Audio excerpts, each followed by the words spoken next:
السلام عليكم في حلقة جديدة من الأولمبياد. اليوم غادي نهضروا على حفل افتتاح أولمبياد فرنسا 2024. قبل ما نحضروا ليه في باريس ونبقاو على القرص. لأول مرة في تاريخ الأولمبياد الافتتاح غادي يكون اون بلان اير، غادي يكون فوق نهر لا سين، داك الوادي دايز قدام لا تور ايفل، عرفتي؟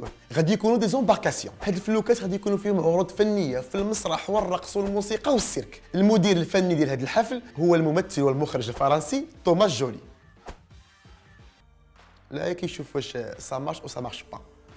هاد الفلوكات غادي يكونوا فيهم حتى المنتخبات المشاركه، ومنهم المنتخب الوطني المغربي ديالنا، وهذا هو الزي الرسمي ديالنا. وفينا هو الزي الرسمي ديالي؟ انا راه كنلبس الاكس ال. وبلا ما نطولوا الهضره، المنتخبات غادي يدوروهم على كاع المعالم الباريزيه: متحف لوفر، نوتر دام دو باري، لا تور ايفل، لي زانفاليد والقصر الكبير.